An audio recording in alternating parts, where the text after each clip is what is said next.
Hello dear public, I hope you are very well. आज की इस क्लास में हम लोग समझेंगे एटम। चैप्टर स्टार्ट हो रहा है क्या? एटम। अब बता दे पब्लिक, इसके पिछले वीडियो हम लोग समझे थे dual nature matter and radiation chapter के बारे में, जो कि दो वीडियो में हम लोग डिवीजन किए थे। और इस वीडियो में हम लोग समझेंगे एटम के बारे में, जो कि स्टार्टिंग वीडियो है, फर्स्ट वीडियो यही है। इसमें हम लोग बहुत अच्छे से रिवीजन करेंगे, समझेंगे भी। हम बता दें पिछले वीडियो में हम लोग क्या क्या समझे थे। उस चैप्टर के बारे में dual nature matter and radiation में हम लोग समझे थे इलेक्ट्रॉन इमिशन के बारे में, बैक फंक्शन के बारे में, थ्रेशोल्ड फ्रीक्वेंसी हो गया, फोटो इलेक्ट्रिक इफेक्ट हो गया, डी ब्रॉगलिन वेवलेंथ हो गया। ये सब के बारे में हम लोग समझे थे। इस चैप्टर में हम लोग को समझना है एटम, खास करके एटम के बारे में समझना है। और जिन्होंने एटम के बारे में पता लगाने के कोशिश किए, जिनको नाम है जे थॉमसन, रदरफोर्ड हो गए, बोर हो गए, नील्स बोर, बोर नहीं बोलेंगे, बोर बोलेंगे। तो यही सब इन्होंने बताए एटम के बारे में। एटम आखिर होता है क्या? एटम आखिर होता है क्या, बता दें। एटम देखिए पब्लिक, एटम कुछ इस तरह से होता है। इसके जो सेंटर में होते हैं प्लस जेडी चार्ज रहता है। कितना चार्ज रहता है? Plus JD. और एटम जो है इलेक्ट्रॉन, प्रोटॉन और न्यूट्रॉन से मिलकर बना होता है। इलेक्ट्रॉन, प्रोटॉन और न्यूट्रॉन से मिलकर बने होते हैं। जो देखिए इलेक्ट्रॉन, इलेक्ट्रॉन जो है इसको ऑर्बिट में क्या करते हैं? रिवॉल्व करते हैं। इलेक्ट्रॉन जो हो गया, जो एक सर्टेन ऑर्बिट में न्यूक्लियस के क्या करते हैं? रिवॉल्व करता है। लेकिन जो प्रोटॉन और न्यूट्रॉन है जो न्यूक्लियस में रहता है, न्यूक्लियस में रहता है, जितना इलेक्ट्रॉन पर चार्ज होता है उतना प्रोटॉन, और न्यूट्रॉन जो है न्यूट्रल होता है। तो इसलिए एटम भी क्या होते हैं? न्यूट्रल। एटम क्या होते हैं? न्यूट्रल। एटम ही न्यूट्रल होता है। तो एटम इलेक्ट्रॉन, प्रोटॉन और न्यूट्रॉन से मिलकर बना है। और भी कुछ पार्ट है, बस हम लोग इतना ही के बारे में जानना है। आगे हम लोग भी समझते हैं इसके बारे में। बता दें आप लोग के, इसके अंदर क्या होता है? पॉजिटिव चार्ज होता है, प्लस जेडी चार्ज होता है। इलेक्ट्रॉन इसको ऑर्बिट में घूमते रहते हैं। जो एटम हुआ ना पब्लिक, जो किसी भी एलिमेंट्स का सबसे स्मॉलेस्ट पार्ट होता है। किसी भी एलिमेंट्स का सबसे स्मॉलेस्ट पार्ट, किसी भी एलिमेंट्स का सबसे स्मॉलेस्ट पार्ट को क्या कहते हैं? एटम। क्या कहते हैं? और एटम, और एटम में क्या होता है? इलेक्ट्रॉन, प्रोटॉन और न्यूट्रॉन, इलेक्ट्रॉन, प्रोटॉन और न्यूट्रॉन। और यही केमिकल रिएक्शन में पार्टिसिपेट करते हैं। एटम ही केमिकल रिएक्शन में क्या करते हैं? पार्टिसिपेट करते हैं। Take part in chemical reaction. Chemical participate किसमें करते हैं? और जो कि एटम हो, जो फ्री स्टेट में नहीं रह सकता है। एटम फ्री स्टेट में नहीं रहता है। समझ गए एटम के बारे में? एटम का शेप क्या है, कैसा होता है? गोल होता है, स्फेरिकल होता है। एटम किसी भी एलिमेंट का, एटम क्या है? किसी भी एलिमेंट का सबसे स्मॉलेस्ट पार्ट एटम कहलाता है। एटम इलेक्ट्रॉन, प्रोटॉन, न्यूट्रॉन से मिलकर बने हैं।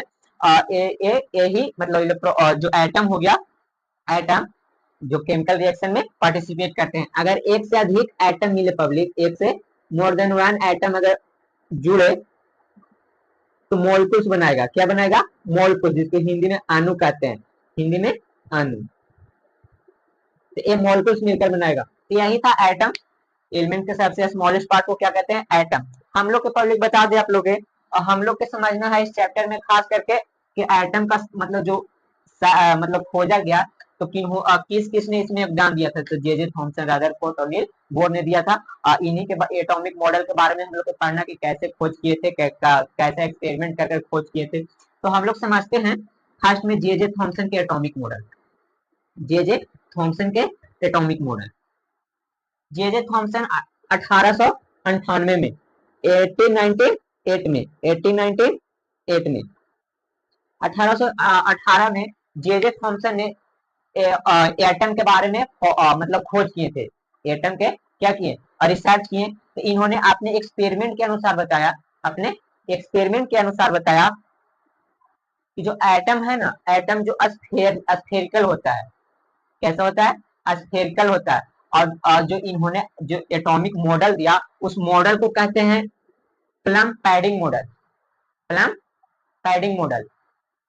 तो आप लोग को बता दें, इन्होंने कहा, जे थॉमसन ने कहा, जे थॉमसन 1898 में कहा कि जो एटम होता है, जो स्फेरिकल होता है। कैसा होता है? स्फेरिकल। और इस पर इन्होंने एटम को मस्क मेलन से कंपेयर किया। किससे? मस्क मेलन से कंपेयर किया। मस्क मेलन से इन्होंने कहा कि जो एटम के अंदर जो पॉजिटिव चार्ज है जो पूरा में डिस्ट्रीब्यूट होते हैं, पूरा में डिस्ट्रीब्यूट रहते हैं। जिस तरह एटम के अंदर जो लाल वाला पार्ट होता है, रेड वाला, पूरा में डिस्ट्रीब्यूट रहता है, उसी तरह पॉजिटिव चार्ज है जो पूरा में एटम के अंदर डिस्ट्रीब्यूट होते हैं। लेकिन जो निगेटिव चार्ज है, निगेटिव चार्ज उस सीड्स की तरह, यानी मास मेलन की सीड्स की तरह, उसके बीच की तरह एम्बेडेड रहते हैं। जहां तहां क्या रहते हैं? एम्बेडेड रहते हैं, यानी धंसा हुआ रहता है। जो पॉजिटिव चार्ज है जो पूरा में क्या है? डिस्ट्रीब्यूट रहता है। जो लेकिन निगेटिव चार्ज है जो मास मेलन की सीड्स की तरह जहां तहां एम्बेडेड रहते हैं, यानी धंसा हुआ रहता है। तो यही बताए थे कौन? J Thomson. इनका जो एटॉमिक मॉडल था उसको क्या कहते हैं? Plum padding model. Plum padding model, plum padding model, plum padding model. Public बोलेगा प्लम पैडिंग मॉडल मतलब किस कौन सा वैज्ञानिक दिए थे? तो जे थॉमसन, जे थॉमसन। समझ गए? इन्होंने क्या कहा? जो एटम है जो स्फेरिकल शेप में होता है, एटम स्फेरिकल शेप में होता है, जो पॉजिटिव चार्ज होता है जो पूरा में डिस्ट्रीब्यूट रहता है, लेकिन निगेटिव चीज जहां तहां धंसा हुआ रहता है, जहां तहां धंसा हुआ रहता है। किसके तरह? लाइक सीड्स ऑफ जो निगेटिव चार्ज है, पब्लिक लिख दे इलेक्ट्रॉन। अभी निगेटिव चार्ज बोलिए, निगेटिव चार्ज इज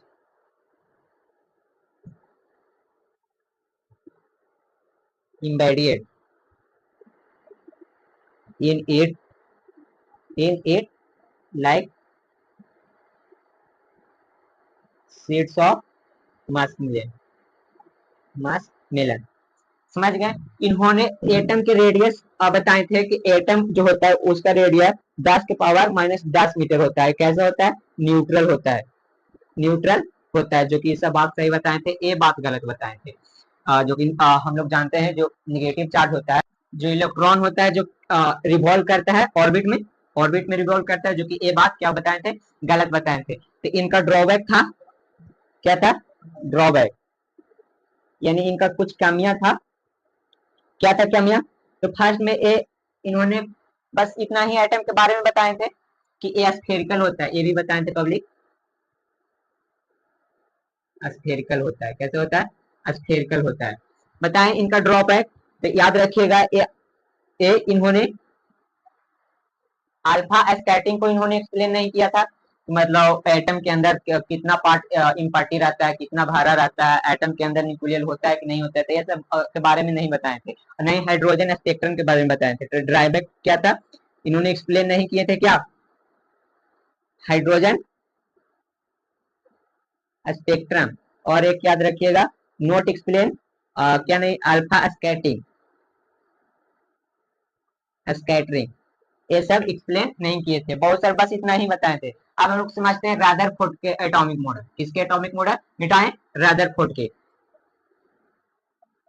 रदरफोर्ड के एटॉमिक मॉडल। बताएं पब्लिक, रदरफोर्ड के एटॉमिक मॉडल। रदरफोर्ड 1911 में, कब? 1911 में रदरफोर्ड, कब?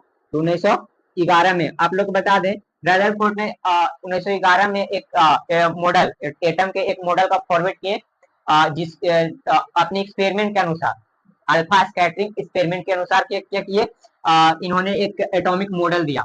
उसको क्या बोलते हैं? Alpha scattering model, alpha scattering. उस एक्सपेरिमेंट के क्या बोलते हैं? एक एक्सपेरिमेंट के अनुसार दिए थे। एक्सपेरिमेंट जब किए थे तब इन्होंने दिए थे। उस एक्सपेरिमेंट को क्या बोलते हैं? तो अल्फा स्कैटरिंग, अल्फा स्कैटरिंग। इस एक्सपेरिमेंट के अनुसार उन्होंने इस एक्सपेरिमेंट में क्या किए थे पब्लिक? एक अल्फा पार्टिकल लिए थे। अल्फा पार्टिकल क्या होता है? याद रखिएगा, अल्फा पार्टिकल आप लोग को बता दें, अल्फा जो होता है, अगर अल्फा जो होता है उस पर +2 ये चार्ज होता है। कितना चार्ज होता है? +2, माइनस नहीं, +2, 2 इलेक्ट्रॉन के बराबर इस पर चार्ज होता है। और इसका मास 4 AMU होता है। कितना? 4 AMU होता है। तो यही याद रखिए। तो यही अल्फा पार्टिकल के एक लिए थे गोल्ड के फॉइल, किसका? गोल्ड के, यानी सोने का एक पत्थर लिए थे, उस पर अल्फा अल्फा किरण उस पर अल्फा रे क्या किए थे, उस पर मतलब उस पर भेजे थे पब्लिक, तो इन्होंने ऑब्जर्व किया, उसके बाद बहुत सारा चीज ऑब्जर्व किया। तो इस तरह से कुछ किए थे। एक ले लीजिए गोल पत्थर, तो किसी तरह ले लीजिए, मान के चलिए, हाँ इसी तरह ले लीजिए, मान के चलिए ए है। यहाँ से जब अल्फा पार्टिकल भेजे पब्लिक, अल्फा रे भेजे, अल्फा किरण भेजे, तो इनका जो किरण था, जो बहुत सारे इस तरह से कुछ भेजे थे।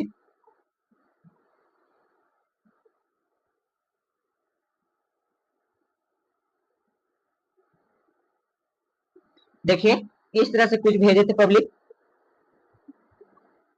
इस तरह से कुछ भेजे थे इन्होंने। और जब इन्होंने अल्फा रे को जब पास कराया, गोल्ड फॉइल से जब पास कराया पब्लिक, तो इन्होंने क्या किया, ऑब्जर्व किया, इन्होंने पाया, इन्होंने क्या किया, इन्होंने देखा जो अल्फा रे है, जो अल्फा रे जब इसे पास कराते हैं, तो मतलब मोस्टली अल्फा रे, मतलब अधिकतर इसके बिना डेविएट हुए क्या होता है, इसे पास हो जाता है। लेकिन बहुत से मतलब हजार में एक का ये, या 10,000, मतलब इस तरह से कुछ था, उसमें से एक आध गो जो तो रे था, जो आपने अपने पास पर उसी तरह वापस लौट गया। वो कौन रे था, वही जो मतलब जो इसके अंदर जो न्यूक्लियस था, इस पे प्लस इस चार्ज क्या है, प्लस पॉजिटिव, और इसके अंदर पॉजिटिव था। तो जब पॉजिटिव और ये भी पॉजिटिव था, तो जब दोनों पॉजिटिव था, तो दोनों एक दूसरे के विकास रिपल करते हैं, तो ये आगे जाने नहीं दिया, जाने नहीं देते, ये क्या हो गया, रिटर्न कर गया। तो उन्होंने पाया कि जितना भी मतलब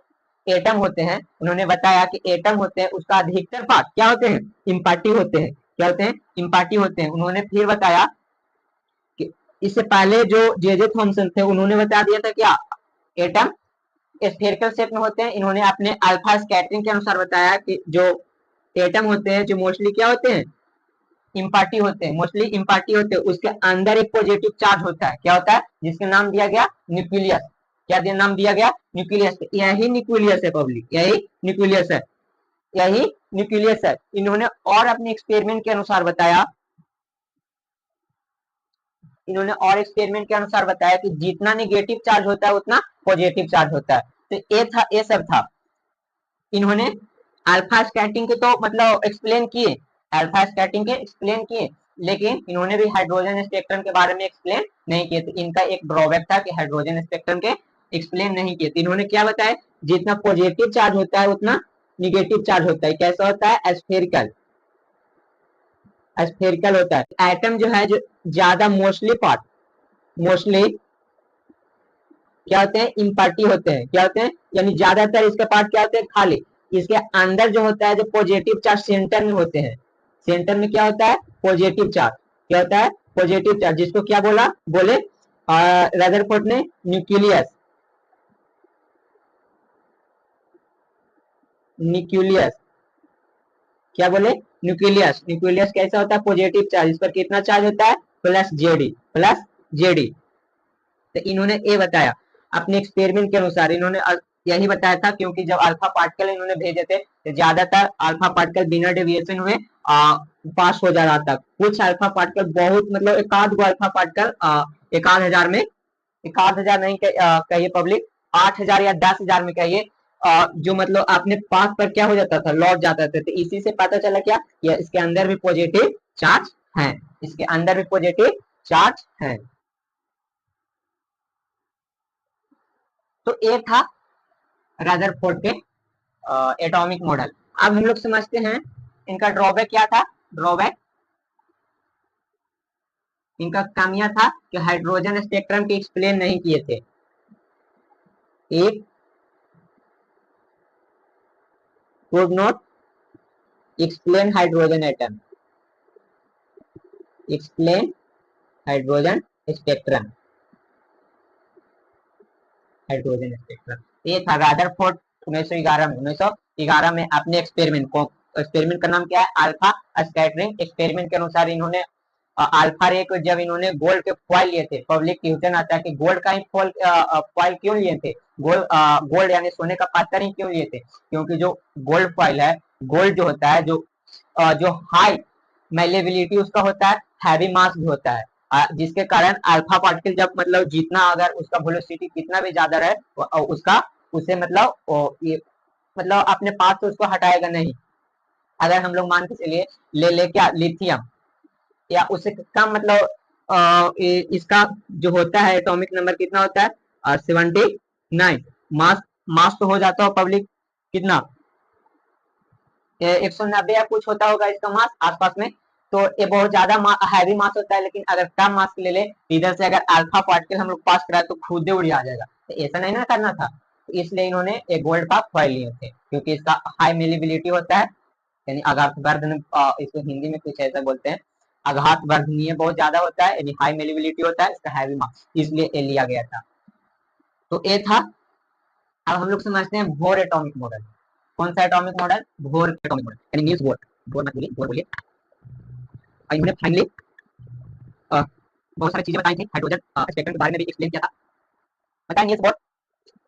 बोर इन्होंने 1913 में, क्या 1913 में एटॉमिक एक मॉडल, एटम का एक मॉडल का फॉरवर्ड किए, और जिसको क्या कहते हैं बोर एटॉमिक मॉडल। क्या कहते हैं? Bore atomic model. इन्होंने अपने एक्सपेरिमेंट के अनुसार बताया पब्लिक, अपने एक्सपेरिमेंट के अनुसार इन्होंने ही बताया कि इन्होंने ही क्या बताया, इन्होंने अपने एक्सपेरिमेंट के अनुसार बताया कि जो इलेक्ट्रॉन है जो अपने सर्टेन पाथ पर रिवॉल्व करता है, सर्टेन पाथ पर रिवॉल्व करता है, मतलब फिक्स एनर्जी के साथ, उसका एनर्जी भी क्या होता है फिक्स, और जिस पाथ पर मतलब ये रिवॉल्व करे उस पाथ को क्या बोलते हैं?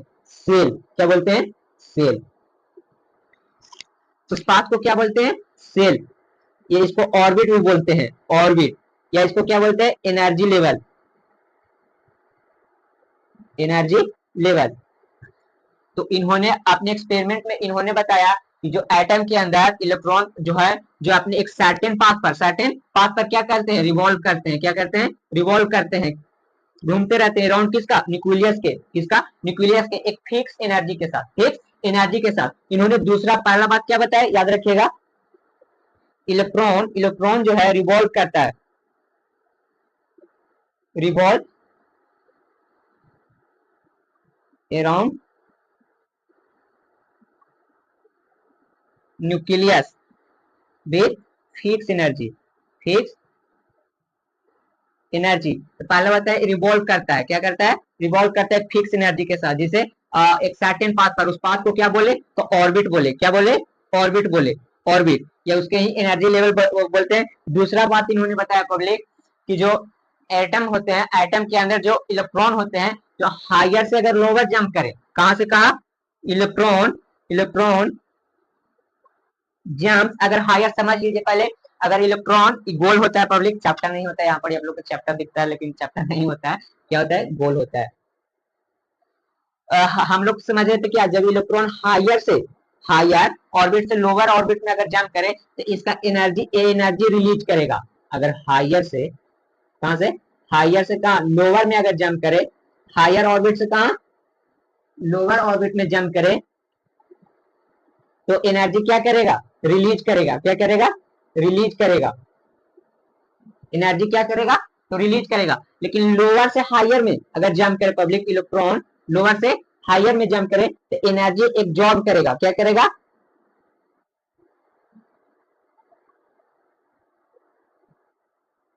एब्जॉर्ब करेगा, एनर्जी एब्जॉर्ब करेगा, यानी संग्रह करेगा। बताएं पब्लिक आप लोग, अगर हायर से लोअर, अगर हायर से लोअर अगर इलेक्ट्रॉन जंप करे तो एनर्जी क्या करेगा? रिलीज करेगा। और लेकिन जब लोअर से हायर में जंप करे तो एनर्जी एब्जॉर्ब करेगा। समझ गए? इन्होंने नील्स बोर ने बताया, इन्होंने बताया, नील्स बोर ने बताया। और कुछ तो ना बताएं, एक फॉर्मूला भी दिया था इन्होंने एंगुलर मोमेंटम का, जो इलेक्ट्रॉन जो घूम रहा है कितना मोमेंटम से घूम रहा है, तो उन्होंने एंगुलर मोमेंटम का एक फॉर्मूला दिया था। आप लोग को दूसरा में क्या लिखना है? जो इलेक्ट्रॉन जंप करता है फ्रॉम, कहां से? हायर से lower, higher to lower orbit, then it release energy, release energy लिख लीजिएगा। और जब आप लोग बताएं जब लोअर से हायर तो एब्जॉर्ब करेगा। ये था, इन्होंने एक फॉर्मूला भी दिया था एंगुलर मोमेंटम का। किसका? एंगुलर मोमेंटम का, एंगुलर मोमेंटम का इन्होंने एक फार्मूला दिया था, एल बराबर, एल बराबर N H by two pi. L को हम लोग लिख सकते हैं पब्लिक एम भी आर, एम बी आर बराबर N H by two pi, जो कि याद रखिएगा हम लोग रेडियस कैलकुलेट करने में इसी फार्मूला का हम लोग यूज करेंगे। तो एंगुलर मोमेंटम क्या है? Angular momentum, angular momentum of revolving electron, revolving electron किसका है? रिवॉल्विंग इलेक्ट्रॉन का। तो ये था पब्लिक। अब अगले वीडियो आएगा जो कि हम लोग समझेंगे रेडियस के बारे में, उसके बारे में हम समझेंगे वेलोसिटी के बारे में, मतलब एटॉमिक रेडियस के बारे में समझेंगे। उसके बाद कितना वेलोसिटी से इलेक्ट्रॉन मूव करता है उसके बारे में समझेंगे। है, तो वाचिंग द वीडियो।